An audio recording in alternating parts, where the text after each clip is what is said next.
Back in the dark days of the early 1940s, the skies over Britain droned with the sound of aircraft in combat. So vital was the part that the Royal Air Force played in the Battle of Britain, it inspired the then Prime Minister Winston Churchill to make his immortal speech. Never in the field of human conflict was so much owed by so many to so few. That proud tradition remains strong to the present day, for the Royal Air Force is second to none.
Since September 1993, the training wing of the Royal Air Force has been located at RAF Halton in the county of Buckinghamshire.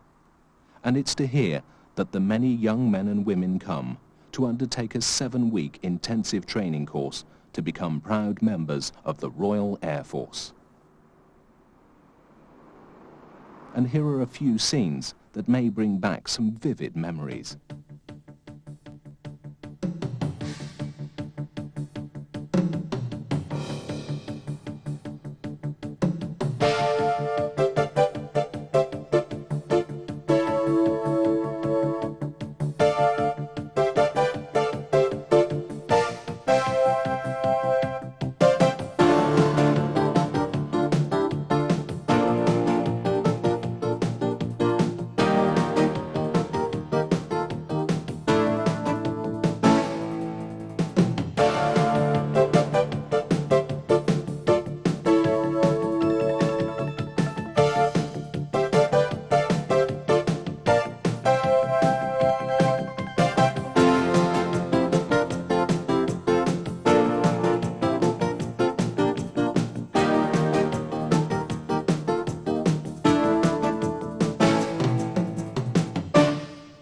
For the successful recruits, their initial training at RAF Halton culminates in the ceremonial passing out parade, when families and friends are invited to the station to experience a day to remember.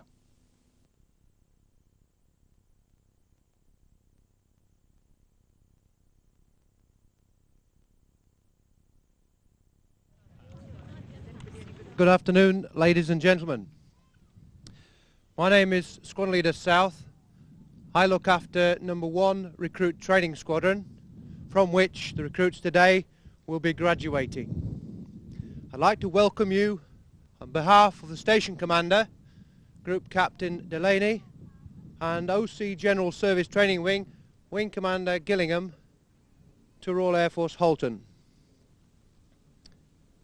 As you're aware, today's parade is the culmination of 7 weeks of hard training for the recruits, and in some cases a good deal more than 7 weeks. And you are aware, I think, how hard some of that training will have been by the numbers of phone calls that you've had during the time that they've been here. That's stressful phone calls in the first couple of weeks, no doubt, saying they didn't really want to join the Royal Air Force anyway. But they have managed to stay with us, and all credit due to every one of them that they've managed to get to this stage to graduate today. It is a very hard course. I feel one of the hardest courses the Royal Air Force has. And for them to pass out in the way that they've done, I think is a great credit to each and every one of them. It is physically hard, it is mentally hard. And they have to really work together as a team and individuals to get through this course. And I think a good deal of your support that you've given them over those 7 weeks adds to that too. So thank you all very much in giving the support that they need to get through this course. They probably wouldn't have made it without it, so thank you.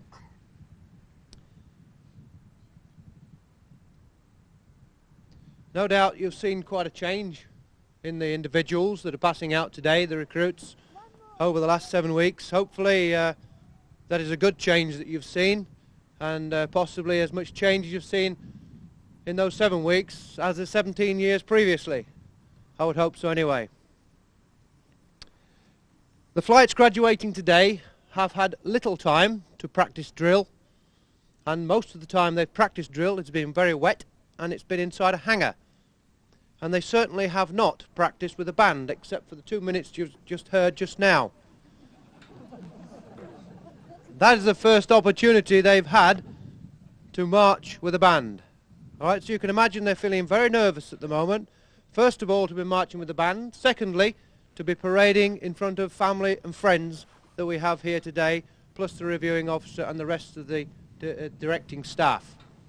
So it is a very nervous occasion for them, and I would appreciate it if you just make them feel a little bit more at home as to when they march past, and they'll march past you here first of all before they come back onto the receiving base over there. They'll march past, so just give them a little round of applause if you feel they deserve it as they march on. And in addition to that, towards the end of the parade, and you will know when that is because the parade commander will ask the reviewing officer if they may march off. And when they do that, again they'll do it from the receiving base, which is over on the lines over there.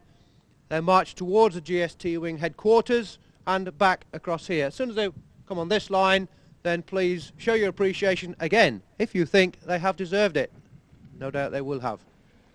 But please remember that drill is not the biggest aspect of this course, but we hope to provide a spectacle for you today. In addition to the 7 weeks of very hard work they've had, in a little bit of spare time at weekends, they have also done a project or two for charity. And in the 7 weeks, they have raised just over £1,000 for charity. And the Macmillan Trust is one of the charities that have benefited from their generosity and their help. So I think they are credit-worthy for that too. They achieved that by walking one day in the Chiltern Hills, which you see behind me, and beyond, for at least 12 miles. If they got lost, it was a lot more. Today's parade, the reviewing officer is Group Captain Titchin. He is the station commander at RAF Neatishead, which is in Norfolk. The flypast will by Hawks from RAF Valley. And the musical support is the band of the Royal Air Force Regiment. The rest of the parade programme is in your programmes that you have with you. First of all, the recruits will march on. They'll be put onto the receiving base, open order march, ready for the reviewing officer to arrive. When the reviewing officer arrives, you'll be asked to stand. The reviewing officer will then conduct his review of all the recruits, which takes a little while. Following that, the parade commander will ask if he can carry on with the ceremony, whereby the recruits will do 2 march pasts here on the receiving base, and then they will march back and do an advance. After the advance, they will ground arms, and the Padre, Father Daly, will do a few prayers and the dedication. Following that, there'll be the trophies and awards that you see in front of you here awarded to those who have achieved those awards. Following that, the parade commander will ask if the recruits may march off. At the end of the parade, you'll be asked to sit until the reviewing officer has left and the VIPs have left, following which you'll be invited across to the Newcomers Club, where no doubt you've already been once, to meet the reviewing officer, to meet the station commander, OC General Service Wing, and any of the flight staff that are around. meet them, talk to them, and of course with the recruits too. Finally, I'd just like to thank you all for coming here today, as well as the support over the 7 weeks. Today's support is very welcome. Thank you very much indeed for making the effort to come along. Thank you. Trumpeter, start the advance!